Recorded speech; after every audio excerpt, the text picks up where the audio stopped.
देख रहे हैं डाबरा समाचार। माननीय प्रदेश प्रभारी जी, माननीय केशव मौर्य प्रदेश जी के महामंत्री और क्षेत्रीय भारतीय अध्यक्ष पिछड़ा विनय वर्ग वर्मा जी, मोर्चा में मुख्य सबसे अतिथि निवेदन है के कि रूप में आ दीप चुके हैं।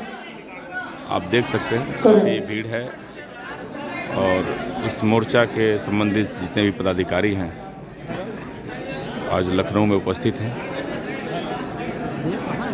विश्वेश्वरैया हॉल है जहाँ पे कार्यक्रम चल रहा है। आप देख सकते हैं काफ़ी भीड़ है।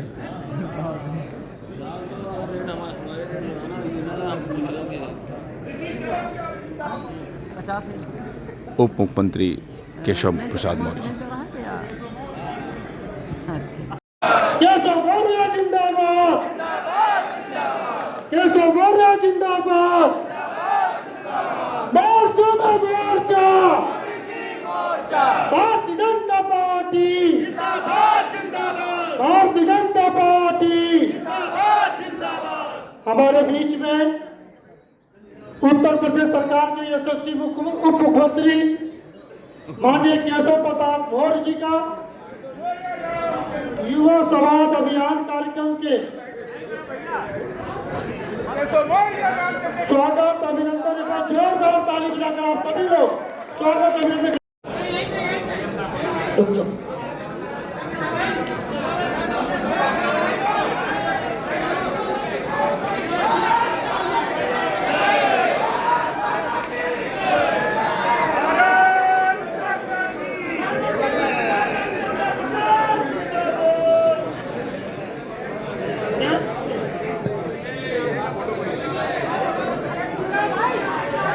भाई फोटो जाने दीजिए और सब लोग आराम से, सबकी फोटो हो जाएगी। थोड़ा सा जिनका नाम लिया है वही लोग आए, मंच पर आप व्यवस्था ना फैलाएं।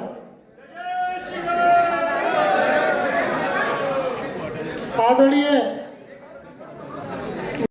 और हमारे पास उपलब्धियों का अंबार भी है, वोट मांगने का अधिकार भी है।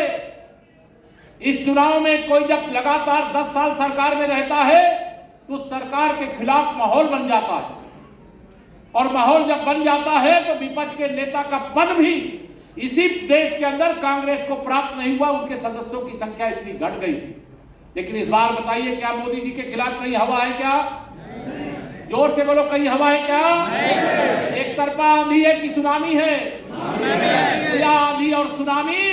जब दिन रात कोई गरीब माँ बाप का बेटा, ओबीसी वो समाज से आने वाला बेटा, जिसको देश की पीड़ा मालूम थी, समाज की पीड़ा मालूम थी, पिछड़ों की, चाहे अनुसूचित जाति की, चाहे जनजाति की, चाहे सामान्य वर्ग की, सबकी पीड़ा को अपनी पीड़ा मान करके जिसने देश की सेवा में अपना एक एक पल समर्पित कर दिया, ऐसे व्यक्ति के हाथ में जब देश की बागडोर आती है तो क्या परिवर्तन होता है, या अभी हमारे नरेंद्र कश्यप जी ने काफी कुछ बातें आपको बताई। मैं वो बात दोहराना नहीं चाहता, लेकिन आप इस बात को जानते हो।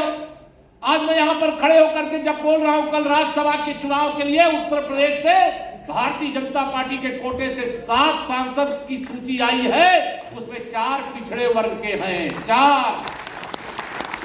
3 सामान्य वर्ग के हैं। ये है भारतीय जनता पार्टी। आज भारतीय जनता पार्टी की सरकार में,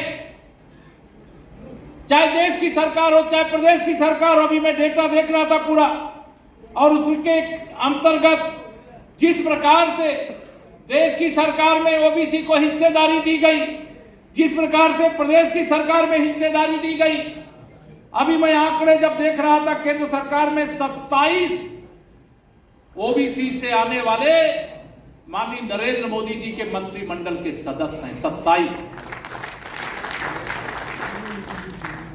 इसी प्रकार से ये 35%। इसलिए मैं लंबी बातें नहीं करूंगा। सबसे पहले तो मैं अपने देश के प्रधानमंत्री जी का हार्दिक धन्यवाद करता हूं, आभार प्रकट करता हूं कि उन्होंने एक ऐसे समाज सेवी जिन्हें जननायक कर्पूरी ठाकुर कहा जाता था, सबसे पहले उन्होंने 2024 में उन्हें भारत रत्न देने का काम किया।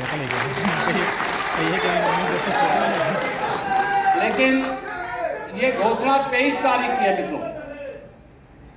22 तारीख को 5 शताब्दी के बाद भगवान श्री राम लला को उनके जन्म स्थान पर ये 56 इंच के सीने वाले का दम था, जो राम लला का भव्य मंदिर बनाया गया। चौड़ी हो गई। 22 जनवरी को पूरा देश, पूरा प्रदेश, पूरी दुनिया का राम भक्त खुशी के आंसू बहा रहा था कि नहीं? और यह शुभ दिन देखने का मौका अगर हमें मिला है तो माननीय नरेंद्र मोदी जी के नेतृत्व में केंद्र में सरकार बनने के कारण और आप सबके द्वारा बनाने के कारण। जननायक कर्पूरी ठाकुर जी को भारत रत्न समर्पित करके, देश का सर्वोच्च सम्मान समर्पित करके जो ऐतिहासिक फैसला किया है, उसके बाद हमारे इसी उत्तर प्रदेश के लाल, जिन्हें किसान नेता के रूप में जिन्होंने देश का नेतृत्व किया, ऐसे चौधरी चरण सिंह जी को भी भारत रत्न का देने का सम्मान किया। अर्थात बिहार, यूपी और उसके बाद दलगत राजनीति से ऊपर उठ करके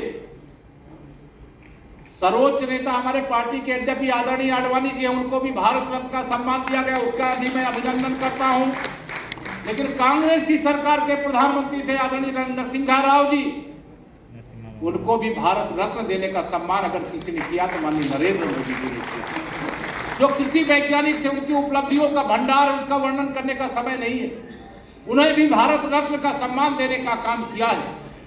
सबका साथ, सबका विकास, सबको सम्मान, सबको प्रणाम करने का काम देश के प्रधानमंत्री माननीय नरेंद्र मोदी जी ने किया। 2024 में हम आ गए हैं, हो सकता है कि आज से 100 दिन बाद आपको वोट डालना और डलवाना पड़े। ओबीसी मोर्चे के ये युवा संवाद कार्यक्रम में मैं माननीय केशव प्रसाद मौर्य जी, केशव प्रसाद मौर्य जिंदाबाद, केशव मौर्य जिंदाबाद। अरे अब आप तेज लगाइए, इतनी बड़ी संख्या में आप, केशव मौर्य जिंदाबाद।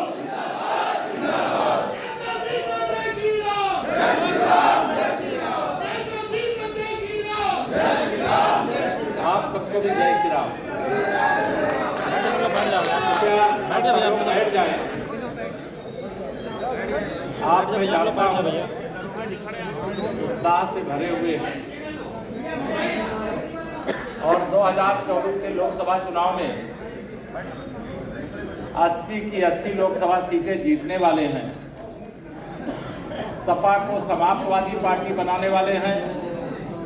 कांग्रेस की यात्रा जैसे जैसे एक राज्य से दूसरे राज्य में जा रही है, वैसे वैसे कांग्रेस की भारत जोड़ो न्याय यात्रा कांग्रेस को समाप्त करने की यात्रा बनकर के वो आगे बढ़ रही है। इसलिए बसपा का कहीं कुछ अता पता नहीं है। बाकी सब जो इंडी भिंडी गठबंधन बनाए थे वो सब हवा में उड़ गया। और आज ओबीसी मोर्चे भैया थोड़ा सा देख के इधर साइड में जो कार्यक्रम सम्मेलन लखनऊ, इसमें हमारे प्रदेश सरकार में जो मंत्री भी हैं और ओबीसी मोर्चे के प्रदेश अध्यक्ष आदरणीय नरेंद्र कश्यप जी, जो भारतीय जनता पार्टी के प्रदेश महामंत्री हैं और पार्टी की ओर से जो ओबीसी मोर्चे के प्रभारी बनाए गए हैं, बहुत पुराने कार्यकर्ता। आजकल अयोध्या धाम में प्रदेश और देश भर से आने वाले राम भक्तों की सेवा में लगे हुए। ऐसे हमारे श्री राम प्रताप चौहान जी हमारे विधान परिषद में जो सदस्य भी हैं और ओबीसी मोर्चे के प्रदेश के महामंत्री हैं और बहुत सक्रिय रहते हैं। ऐसे श्री रामचंद्र प्रधान जी हमारे बहुत अच्छे मित्र हैं, लगातार ओबीसी मोर्चे का काम देख रहे हैं। प्रदेश के दूसरे महामंत्री श्री विनोद यादव जी, तो हमें उसको याद रखना है कि समाजवादी पार्टी के मुखिया मुलायम सिंह यादव ने कार सेवकों पर गोली चलवाने का काम किया, सरयू की धरती को लाल करने का काम किया। हमें याद उस कांग्रेस के राहुल गांधी, सोनिया गांधी को भी रखना है, जिन्होंने सुप्रीम कोर्ट में एफिडेविट दिया कि राम तो थे ही नहीं, राम तो काल्पनिक थे। हमें बहुजन समाज के उस नेता के बयान को भी याद रखना है जिसने कहा था कि राम जन्मभूमि पे मूत्रालय बना दो, शौचालय बना दो। अरे हमने तो रामलला का मंदिर मांगा था जहाँ राम पैदा हुए। हमने राम मंदिर क्या कहीं मक्का और मदीना में मांग नहीं करी थी। तो राम मंदिर क्या भारत में नहीं बनेगा तो क्या पाकिस्तान में बनता? तो आज उन लोगों को आने वाले चुनाव में हम सब कार्यकर्ताओं को जनता के बीच में जाके बताना है। और प्रधानमंत्री ने, लोग पूछेंगे केंद्र का चुनाव है, प्रधानमंत्री ने क्या किया?